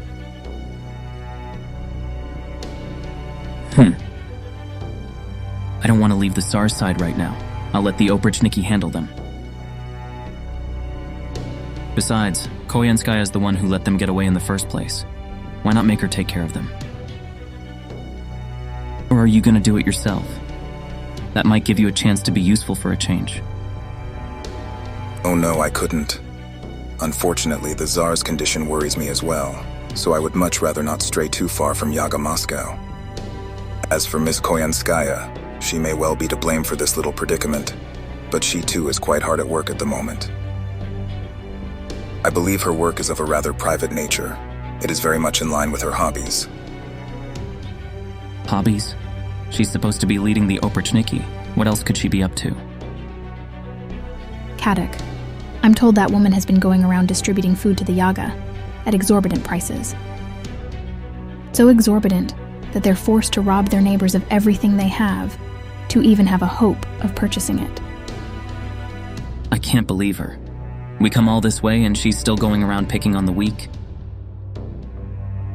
Father, I don't like you, but I can understand you. I believe you are genuinely dedicated to keeping Russia safe from harm. But Koyanskaya, I can't make heads or tails of what she's thinking or what she really wants to do. I mean, unlike you, she can come and go between Lostbelts whenever she pleases, right? Then why can't we make her go to one that's a little more civilized? She doesn't need to stick around a destitute world like this one. I'm afraid not. She's not one to change her behavior, no matter where she finds herself. In one sense, her actions stem from a love for humanity. That includes driving the weak into tight spots, sneering at them, and stepping on them. She will never oppose us, or the Cryptors. It's best to think of her as a difficult mercenary who will get the job done as long as you can pay for her services. All that said, I do agree that she has been acting a little too freely. Very well then, I will speak to her and tell her to restrain herself while she is here in Russia. That should ensure she follows your commands as well. Does that suit you, Master of the Grand Duchess? Fine with me. If she's gonna call herself a mercenary, I won't hesitate to use her like one. The Oprichniki aren't gonna die as long as Ivan keeps dreaming. Tell Koyanskaya to make sure she finishes off Chaldea's leftovers for good this time. They're only human, so they're bound to stop by a town sooner or later. Have her keep an eye on the major ones, and take them out as soon as she finds them. Understood. I really must point out, though, how terrible a thing that is for you to say of your former comrades, Cadix and Lupus. And here I thought you were a kinder soul than that. Have these last few months been hard for you? Perhaps you should follow the Tsar's example and get some sleep yourself. I'll admit I've been pushing myself past my limits, but I'm still the same guy I always was. Like you said, Chaldea's people are my former comrades. Emphasis on former. Now, as the only master in Russia in this Lostbelt, my goal is to ensure it comes out on top. I'm gonna pull off something a master from proper human history never could. I have to. Well, it's good to see you're in such high spirits. Pushing oneself too hard is a privilege afforded only to the young, after all. Rest assured, you have my full support. Cadix Zem Lupus, I have nothing but respect for your aspirations and for your determination. But I will offer one piece of advice. He who does not love himself can never save the world. If I were you, I would think long and hard about where that hostility of yours comes from. Hostility, huh? So he's basically telling me to get over myself and accept that they're my rivals. The hell they are. They just got lucky, that's... You mustn't say things you don't really mean, Cadix. Even if you are only bluffing, lies like that will only eat away at you. Cadix, you weren't able to save the world. That is simply a fact, and one you must accept. They accomplished something you could not. That is why you must take advantage of this new opportunity, to show everyone what you can really do. This is your opportunity to show them how strong you truly are, to demonstrate why you are a Cryptor, why you are one of those who were originally meant to save the world. I know. Believe me, I know.